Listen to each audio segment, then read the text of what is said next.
السلام علیکم ورحمۃ اللہ وبرکاتہ۔ کیا حال ہے سب کا؟ الحمد للہ الحمد للہ نحمده ونصلی علی رسولہ الکریم، اما بعد فاعوذ باللہ من الشیطان الرجیم، بسم اللہ الرحمن الرحیم۔ رب اشرح لی صدری ویسر لی امری واحلل عقدۃ من لسانی یفقہوا قولی۔ تو پھر آپ نے پڑھا کچھ؟ کیا کل ریڈنگ کی؟ اچھا، کچھ مشکل لگا خود پڑھنے میں؟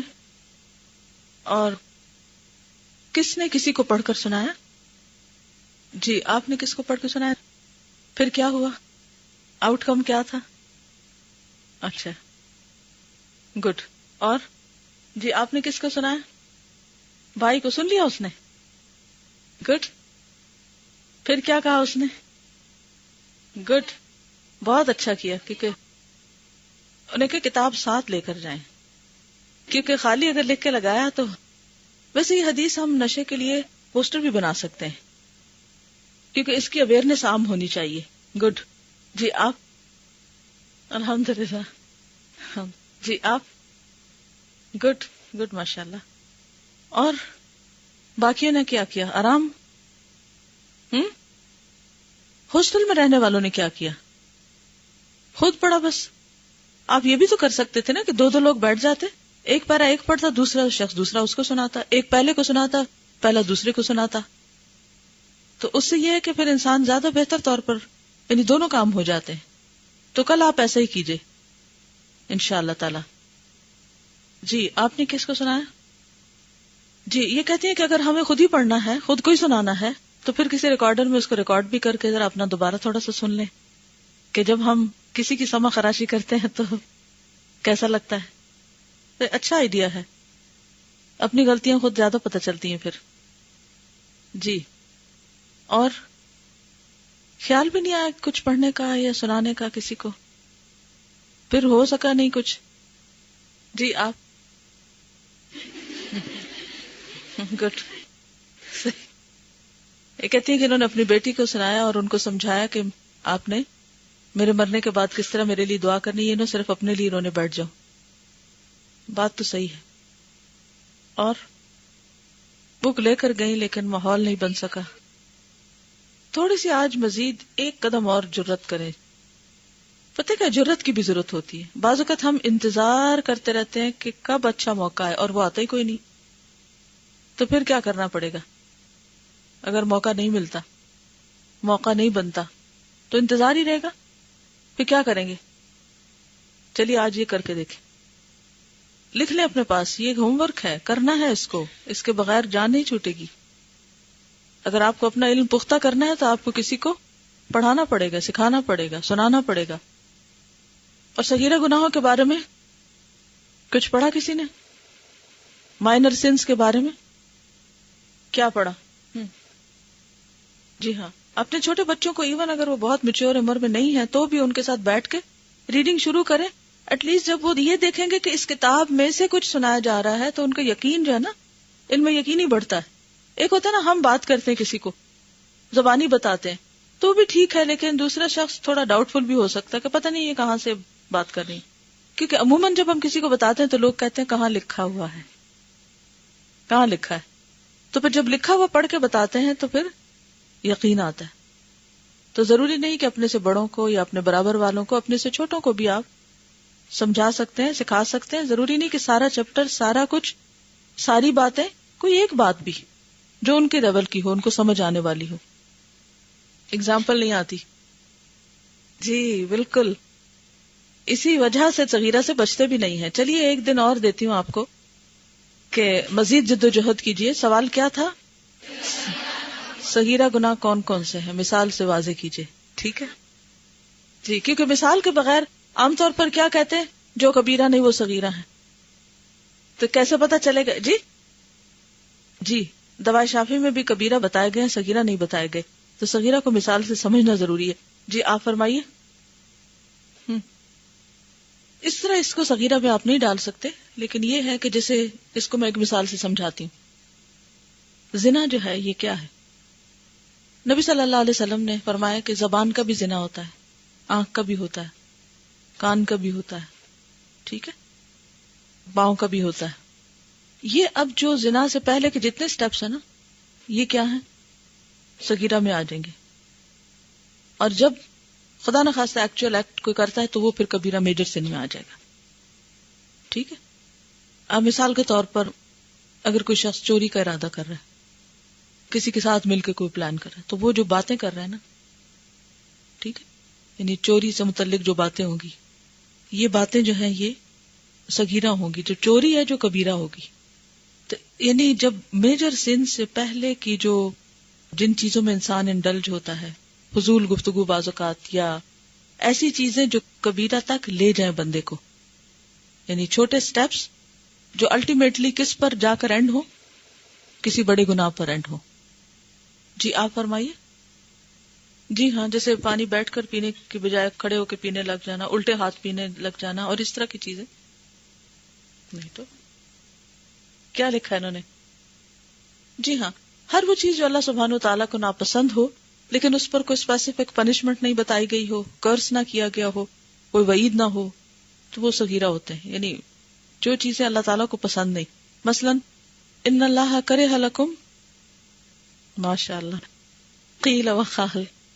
تو اب یہ کیا ہے؟ کرہ لکم ناپسندیدہ چیز ہے نا، ڈس پلیزنگ اللہ سبحانہ و تعالیٰ. تو یہ قیل و قال جو ہے فضول باتیں، یہ بھی اس میں آ جاتی ہیں. کثرت السؤال، اضاعت المال، بیکار چیزیں خریدا، ونڈو شاپنگ کرنا، جا کے فضول چیزیں خریدتے چلے جانا. ٹھیک ہے. اب یہ ہے کہ اگر آپ روز ایک اس طرح کے کام شروع کر دیں گے، اس کا نتیجہ کیا ہوگا؟ اگر کثرت کلام ہوگی، بحث مباحثے ہوں گے، فضول خرچی تو خیر بہت بڑی بات ہے، یعنی مال کو ایسے ضائع کر دینا. اچھا، مال ضائع کرنے میں کیا آتا ہے؟ فضول خرچی تو شیطان کے بھائی ہیں، وہ تو بہت بڑی بات ہے. فضول خرچی نہیں ہے اس سے مراد. فضول خرچی is part of it, but not only فضول خرچی. کسی چیز کی ضرورت نہیں تو پیسے ہی لے لینا، وہ بھی ٹھیک تو نہیں، لیکن یہ کہ اس میں وہ اتنی بڑی بات نہیں ہے. لیکن اضاعت المال میں ہم واقعی توجہ نہیں کرتے. اب میں چند ایک مثالیں دوں گی، پھر آپ ذرا سوچئے. پانی کھلا چھوڑ دینا اور لائٹس آن چھوڑ دینا. پانی کھلا چھوڑنے میں پوری ٹیپ نہ بھی کھلی ہو تو قطرہ قطرہ. اور کھانا ضائع کرنا، تھوڑا سا کھانا اور باقی چھوڑ دینا. درمیان سے کھا لینا اور سائڈ سے کنارے جو ہیں وہ بن میں ڈال دینا. پھر اسی طرح بعض لوگ بریڈ کو کیا کرتے ہیں، سافٹ پیس کھا لیتے ہیں، جو اوپر نیچے کے ہوتے ہیں وہ چھوڑ دیتے ہیں، حالانکہ سیم مٹیریل سے بنے ہوتے ہیں، وہ بھی اسی اوون سے نکلتے ہیں، وہ بھی صرف ٹیسٹ کی خاطر، صرف مزے کی خاطر. جی اپنے کاغذوں کو ضائع کرنا، ان کے اوپر فضول چیزیں لکھنا، یا یہ کہ ایک لائن لکھنی ہے پورا پیج نکال لینا اور ایک لائن لکھ کے اور باقی پھاڑ کے پھینک دینا، یا ایک طرف سے لکھنا اور ایک طرف سے خالی چھوڑ کے پرنٹنگ میں جیسے کاغذ ضائع کرتے ہیں. تو یہ بہت ساری چیزیں جو ویسٹیج میں آتی ہے، یہ سب اضاعت المال ہے. اور کہاں ہوتا ہے اضاعت المال؟ مثلا آپ سیب چھیل رہے ہیں تو بہت سے لوگ کیا کرتے ہیں، کیسے چھیلتے ہیں؟ بہت موٹا چھلکا چھیل دیتے ہیں. اس میں ایک تو یہ کہ وہ وٹامنز وغیرہ ضائع ہو جاتے ہیں، دوسرے اضاعت المال. اب یہ چھلا ہوا جو چھلکا ہے یہ جائے گا کہاں؟ بن میں، ضائع. اسی طرح اور کہاں ضرورت سے زیادہ کپڑے بنوا کے پھر کبھی نہ ان کو پہننا اور نہ کسی کو دینا. جی آپ گڈ. اب آپ دیکھیں نا، آپ کا دماغ کام کرنے لگ گیا. چاول بھگوتے ہیں اور دھونے میں بہت سے پانی کے ساتھ ہی بہا دینا. کیا ہم ان چھوٹے چھوٹے گناہوں کا دن میں خیال کرتے ہیں، سوچتے ہیں؟ اب آپ خود سوچئے کہ اگر روزانہ آپ ایک سرٹن اماؤنٹ آف رائس اسی طرح ضائع کرتے جائیں پھر کیا ہوگا اینڈ آف دا ڈے؟ ایک مہینے میں کتنے ہو جائیں گے کہ جن کو ایک شخص پیٹ بھر کے کھا بھی سکتا ہے. فیشن کی خاطر گلاس میں جوس یا پانی یا دودھ چھوڑ دینا. ہر روز ایک گھونٹ بچائیں آپ، کہاں بات جاتی؟ کیونکہ چھوٹے چھوٹے اکٹھے ہو کر بہت زیادہ بن جاتے ہیں. جی آپ ایک کپ دھونا ہے، ایک چمچ دھونا ہے تو کتنا کھولتے ہیں پانی؟ اچھا بہت سے لوگ ٹوتھ برش کرتے وقت، یہ تو اکثر لوگوں کو دیکھا گیا کہ وہ ٹیپ کھلی چھوڑتے. 5 منٹ اگر برش کر رہے ہیں تو 5 منٹ ٹیپ کھلی رہے گی. آپ کو پتا 5 منٹ تو بالٹی بھر جائے. اگر آپ اس پانی کو ناپیں کس قدر آپ ریسورس ضائع کر رہے ہیں. اور جی چھوٹا چھوٹا صدقہ ہو جاتا ہے. یہ مجھے یاد کرا رہی ہے کہ جب میں روٹی بناتی تھی تو میں اپنے ہاتھوں کے آٹے کو بھی پانی میں نہیں دھوتی تھی، اس کو اتار کے، تو پھر وہ سوکھا آٹا جو روٹی پکاتے وقت اڑ جاتا ہے نا، اس کو اکٹھا کر کے اس کے ساتھ ملا کے تو وہ چڑیا کو ڈال دیتی تھی. ایک برتن میں رکھا ہوا تو اسپیشل اس کام کے لیے کہ وہ ادھر ادھر نہ جائے، کیونکہ اگر ادھر ادھر بکھرا تو وہ گیا. پھر ہم کیا کرتے ہیں، کپڑے سے پہنچتے یا پانی سے بہا دیا، ختم. اب آپ دیکھیں کہ قیامت کے دن ایک ذرہ نیکی جو ہے وہ بھی کام آئے گی نا. وَمَن يَعْمَلْ مِثْقَالَ ذَرَّةٍ خَيْرًا يَرَهُ. تو ہم کہتے ہیں یہ کیا کنجوسی، اس کا کیا کرنا. اچھا اسی طرح بعض لوگ جیسے دودھ ابالتے ہیں اور بعض اوقات دودھ اچھا والا نیچے ہوتا ہے، اس کو ایک دفعہ پانی اور ڈال کے اسے بھی استعمال کیا جا سکتا ہے نیچے کھنگال کے. لیکن اس کو کھانا ڈالیں گے بس ایسے الٹا لیں گے اور کتنا کتنا کھانا برتن میں لگا رہتا ہے اور اس کو پانی کے نیچے رکھ دیتے ہیں. جی 1 کپ چائے بنانی ہے تو 1.5 کپ پانی ڈال دیں گے. اچھا پانی کو ابالیں گے بھی، وہ ابلا ہوا پانی پھر باقی پھینک دیں گے. بھئی ابالنے پہ آپ کی گیس خرچ ہوئی ہے اور گیس کی کتنی لوڈ شیڈنگ ہو رہی ہے، تو پھر ضرورت کے وقت نہیں ہوتی چیز. جی بس گرمیوں میں پنکھا، سردیوں میں ہیٹر چلے جا رہا ہے. یہ سب چیزیں کس وجہ سے؟ محض سستی. اور سستی کس چیز کا دروازہ کھولتی ہے؟ شیطان کا. کیونکہ اس سستی میں ہم وہ کام کرتے ہیں جو اللہ سبحانہ و تعالیٰ کو پسند نہیں. اگر ہم صرف یہ یاد رکھیں نا، ان اللہ کرہ لکم، اللہ نے تمہارے لیے ناپسند کیا ہے. قیل وقال وکثرت السؤال واضاعت المال. استعمال کریں جتنا بھی کریں، اس میں ممانعت نہیں ہے. اپنی ضرورت پوری کریں، بندوں کی ضرورت پوری کریں. پھر آپ دیکھیے کہ بعض اوقات نہانے میں ہم بہت غیر ضروری پانی استعمال کرتے ہیں، وضو کے لیے غیر ضروری پانی استعمال کرتے ہیں. نبی صلی اللہ علیہ وسلم نے وضو کے لیے بھی کتنے پانی کی سنت جاری کی. جی اب آپ دیکھیں کہ ایون اگر آپ دریا پہ بھی بیٹھے ہو تب بھی ضائع نہ کرو. تو مال کا ضائع کرنا، ریسورسز کا ضائع کرنا، آج دنیا میں کس قدر مسائل ہیں انوائرمنٹ کے. پولوشن کا مسئلہ کس وجہ سے؟ پانی کے ذخائر کم ہو رہے ہیں اور بہت سی چیزیں کم ہو رہی ہیں یا مس یوز ہو رہی ہیں. جتنا فتنہ فساد ہے، وہ آتا نا ظاہر الفساد فی البر والبحر بما کسبت ایدی الناس، کہ سمندر اور خشکی میں فساد پھیل گیا لوگوں کے ہاتھوں کی کمائی کی وجہ سے، لوگوں کے کرتوتوں کی وجہ سے، ان کے اپنے کیے کی وجہ سے. تو پھر اگر مصیبتیں اور مشکلات آتی ہیں تو کیوں آتی ہیں؟ قل لن یصیبنا الا ما کتب اللہ لنا. وہ آتا نا وما اصابکم من مصیبت فبما کسبت ایدیکم. جی آپ جی خطا بالکل. جی ہاں، جیسے کوئی غلطی ہو گئی آپ سے، ارادہ نہیں تھا بس ہو گئی آپ سے نا، تو وہ بھی پھر یعنی چونکہ آپ کی نیت نہیں تھی وہ کرنے کی اور آپ سے وہ غلط کام ہو گیا. ایک تو نا ارادہ ہو اور پھر اس کے بعد آپ کا دل بھی چاہتا اور پھر آپ موقع کی تلاش میں ہو، وہ الگ ہے. لیکن ایک یہ ہے کہ آپ کچھ ایسا تھا نہیں، مثلا بات کچھ تھی اور آپ نے کچھ اور بیان کر دی جبکہ آپ کا ارادہ نہیں تھا وہ اس طرح بیان کرنے کا، بھول ہو گئی. اب دیکھیں فضول گفتگو تو ویسے ہی منع ہے، اور اگر اس کو فون پر کیا جائے اور فون کارڈ خرید کر تو اس میں 2 گناہ ہو گئے. ایک فضول گفتگو ہو گئی اور دوسرا اضاعت المال ہو گیا. جی اچھا اسی طرح ایک اور چیز، 5 روپے کی چیز لینی ہو اور 50 روپے کا پیٹرول خرچ کر کے بندہ جائے. چھوٹی چھوٹی چیزوں کے لیے گاڑیاں دوڑاتا رہے بغیر مقصد کے.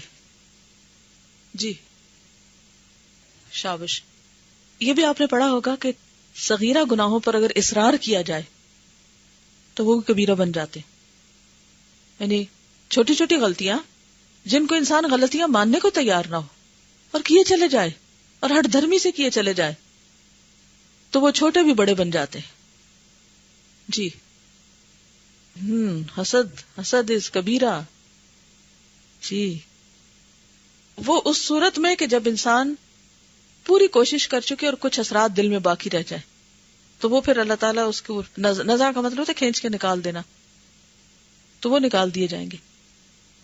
جی بالکل جب ہم باتیں فضول کرتے ہیں تو ہماری انرجی لگ رہی ہوتی ہے. اسی طرح بیکار کے کاموں میں وقت ضائع کر رہے ہیں تو ہماری انرجی لگ رہی ہے، تو وہ بھی اس میں شامل ہو جاتا ہے. جی بالکل. یعنی کل جب میں نے صغیرہ گناہوں کے بارے میں پوچھا تو میجورٹی نے کبیرہ گناہ بتائے. تو اس کا مطلب یہ ہے کہ ہم کبیرہ گناہوں کے بارے میں کانشیس ہی نہیں ہیں، ان کو بھی ہم صغیرہ سمجھے ہوئے ہیں جبکہ وہ کبیرہ ہیں. تو صغیرہ کو تو ہم گناہ سمجھتے ہی نہیں. ہم میں سے کتنے لوگ ہیں یہ سب بحث مباحث سے، فضول گفتگو اور مال کا ضائع کرنے میں عام طور پر مبتلا ہے، لیکن ہمیں کبھی احساس بھی نہیں ہوا کہ ہم یہ گناہ کر رہے ہیں یا یہ غلط ہے. ایک اور بات یہ ہے کہ کہیں سے آپ کو پوری لسٹ نہیں بھی ملے گی تو بھی کیا ہوگا، آپ کا دل آپ کو بتا دے گا. الاثم ما حاک فی نفسک، گناہ کیا ہے جو تیرے دل میں کھٹک جائے اور تم ناپسند کرو کہ یہ لوگوں کو کہیں پتہ نہ چل جائے. تو چھوٹی چھوٹی چیزیں جو آپ لوگوں سے چھپا کے کرنا چاہتے ہیں صرف اس ڈر سے کہ پھر آپ کا امپریشن خراب ہو جائے گا. تو امپریشن خراب ہونے کے ڈر سے جو چیزیں آپ چھپاتے ہیں وہ بھی پھر کوئی نیکی میں شمار نہیں ہوتی، نیک کاموں میں نہیں لکھی جائیں گی وہ. تو یہ صغیرہ گناہ کی تعریف ہے ایک طرح سے، کیونکہ کبیرہ گناہوں کی تو لسٹ بتا دی گئی نا قرآن میں. تو صغیرہ میں کیا آ جائے گا پھر؟ دل کی کھٹک، جس پہ دل بے چین ہو جائے کہ مجھے یہ نہیں کرنا چاہیے تھا. پھر آپ اپنے آپ کو تعویلیں دے کے سمجھاتے نہیں، وہ کہیں لکھا ہوا تو کوئی نہیں، میں نے کہیں پڑھا تو نہیں کہ غلط ہے، تو کیا ہوا، اور لوگ بھی کرتے ہیں وغیرہ وغیرہ. تو آپ اپنے ضمیر کو سلانے کی کوشش کرتے ہیں، تو یہ درست نہ ہوگا. جی صلی اللہ علیہ وسلم. نتائج سے پہلے ہی کہ میں نے یہ گفتگو اس طرح کیوں کی. جی دیکھیں ہمارا تو ضمیر ہی سویا ہوا ہے نا، ہم غلطیاں کریں بھی تو اپنے آپ کو خود ہی تسلی دے دیتے ہیں. اللہ نے احساس ہر انسان کے اندر رکھا ہے لیکن ہم اس احساس سے کوئی فائدہ نہیں اٹھاتے. چلیے آگے چلیں. جی آپ کچھ کہنا چاہتے ہیں؟ جی ہاں جی بالکل. یہ پہلے بھی ایک دفعہ گفتگو ہوئی تھی کہ جو بھی آپ کا وقت گزر رہا ہے، یا آپ اس میں اچھا کام کر رہے ہیں یا آپ اس میں کوئی برا کام کر رہے ہیں، یا آپ اس کو ضائع کر رہے ہیں. تو اگر مال ضائع کرنا برا ہے تو وقت ضائع کرنا نیکی تھوڑی ہوگا. جی آپ بالکل. پبلک پراپرٹیز کو مس یوز کرنا جیسے واش رومز ہیں یا اور اسی طرح، بالکل سنتوں کو مستقل طور پر ترک کر دینا، یعنی گندگی پھیلانا، راستوں میں گندگی پھیلانا، لوگوں کو، یعنی کہ کوئی بھی ایسی چیز جس سے لوگوں کو کراہت ہو، تکلیف ہو، یعنی وہ چیزیں جو اللہ تعالیٰ کو ناپسند ہیں، ان کے علاوہ وہ باتیں جو لوگوں کو تکلیف دیتی ہیں، اذیت دیتی ہیں. کوئی سو رہا ہو تو اس کے پاس بیٹھ کے باتیں کیے چلے جانا، لائٹ آن کر دینا، دھڑ سے دروازہ بند کر دینا، چھوٹی چھوٹی چیزیں جو اذیت دینے والی ہیں دوسروں کو. جی ہاں بالکل. جیسے وہ حدیث میں آتا ہے نا کہ 40 دن سے زیادہ جو ہے بال اور ناخن وغیرہ جو ہیں ان کو نہیں چھوڑنا چاہیے. اب بہت سارے لوگ فیشن کی خاطر لمبے لمبے ناخن رکھے رکھتے ہیں، کاٹتے ہی نہیں، پورے نہیں کاٹتے. اگر کاٹیں گے تو ہلکے پھلکے ان کو تراش لیں گے لیکن کاٹیں گے نہیں. جی یہ بات شیئر کرنے کی کہہ رہی تھی جس طرح انہوں نے کہا کہ ماحول نہیں بنتا. تو کل ہم سب فرینڈ جو ہے وہ پنڈی شاپنگ کرنے جا رہے تھے، تو ویسے میری روڈ پہ بہت زیادہ رش ہوتا ہے لیکن وہ بہت فائدہ مند ثابت ہوا. وہ بالکل بھی میری بات نہیں سن رہی تھی اور میں یہ بک ساتھ لے کے گئی تھی اور میں صرف جسٹ اپنی ریڈنگ کر کہ ایک نے مجھے دیکھا تو اس نے کہا کہ رک جاؤ وہ کیا پڑھ رہی ہے، ہم اس کو سن لیتے. تو میں نے ان کو سب کو مطلب اتنا اچھا موقع اللہ تعالیٰ نے خود ان کے دل میں ڈالا اور میں نے ان سے ساری باتیں شیئر کی. اور مجھے پھر گھر سے فون آیا کہ سنت آیا کو بھی طبیعت ٹھیک نہیں تم وہاں جاؤ. اور جب میں وہاں گئی تو میری مدد وغیرہ سب تھی، عیادت کرنے کا بھی ایک ثواب ملا اور وہاں جب گئی تو مجھے وہاں بھی جا کے اس کو شیئر کرنے کا. ویری گڈ، ماشاء اللہ، بہت اچھا. تو میرے خیال سے کہ ماحول انسان کو خود بنانا پڑتا ہے، ماحول بنانا پڑتا ہے. پڑھ ہی رہی تھی تو اللہ تعالیٰ نے ان کے دل میں ڈال. بالکل انہوں نے بڑی اچھی ٹپ بتائی ہے ماحول بنانے سے متعلق کہ بعض اوقات آپ کسی کو نہیں بھی کہہ سکتے یا ماحول نہیں بھی بنتا تو آپ خود پڑھنا شروع کر دیں کہ جب آپ پڑھنے لگیں گے تو پھر سب کو تجسس بھی ہوگا کہ یہ تم کیا پڑھ رہی ہو سکتا ہے کہ کوئی دوسرا ایک دوسرے کو چپ کرائے کہ وہ کچھ پڑھ رہی ہے تو اسے پڑھنے دو. اور پھر یہ کہ لوگ بعض اوقات رسمن تکلفن بھی پوچھ لیتے ہیں کیا پڑھ رہی ہیں آپ، تو جب کوئی خود پوچھے گا تو کتنا اچھا موقع ہوگا بتانے کا. اور پھر آپ دیکھیے کہ جب بھی کوئی مشکل لگنے لگے نا کوئی چیز، جب بھی نہ ہو پا رہی فوراً اللہ تعالیٰ کو پکارنے لگے کہ اللہ تعالیٰ آپ ان کے دل میں ڈالیں، آپ موقع پیدا کر دیں، آپ آسانی کر دیں، مجھے کرنا ہے بس آپ مجھ سے کروا لیں. تو آپ دیکھیں ہو جائے گا انشاءاللہ. اصل بات یہ کہ آپ کی تڑپ کتنی ہے نا، آپ کیا چاہتے ہیں. کوئی بہت بڑا سٹیج لگانے کی ضرورت نہیں ہوتی نیکی پہنچانے کے لیے. جی ڈرائنگس، ہاتھ سے خود ڈرا کرنے کی بات آ رہی. کیمرہ اور ہاتھ کی ڈرائنگ میں فرق ہے. کیمرہ تو ایک عکس ہے، لیکن ہاتھ کی ڈرائنگ یہ ہے کہ انسان ایک طرح سے تخلیق کر رہا ہے، تو اس کی شدت زیادہ ہے. جی پلانٹس ڈرا کر سکتے ہیں، یعنی کہ نان لیونگ تھنگز آپ ساری ڈرا کر سکتے ہیں، صرف جاندار چیزیں نہیں جن میں جان ڈالی جائے گی. ٹھیک ہے، ان دونوں میں فرق ہے. اور ہاں اب کیمرے سے اگر اس کی کسی حد تک اگر کوئی رخصت ملتی تو پھر اس کا یہ مطلب نہیں کہ ہر وقت انسان یہی شغل اختیار کر لے اور پھر اس میں خوب انسانوں کی اور وہ تصویریں کھینچ لے. اس میں بھی آپ دیکھیں کہ کہاں وقت ہوتا ہے کس کے پاس کہ وہ سارے البم پرانے نکال کے دیکھے. بور نہیں ہوتا انسان؟ کیا ذوق ہے. یہ بھی دراصل سیلف پروجیکشن یا خود سے محبت، عجب یا خود نمائی کا ایک جذبہ ہوتا ہے. بیسیکلی 3 لفظ میں نے یوز کیے ہیں، کون سے لکھ لیں. سیلف پروجیکشن خود نمائی تو ایک ہی چیز ہو گئی، اور خود پسندی، عجب. اصل میں جو آپ تصویر میں ہوتے ہیں نا وہ آپ حقیقت میں نہیں ہوتے. تصویر جو ہے وہ حقیقت سے زیادہ خوبصورت لگتی. تو اس طرح بھی وہ ایک اپنے آپ کو ذرا جھوٹی تسلی دیتے رہتے ہیں.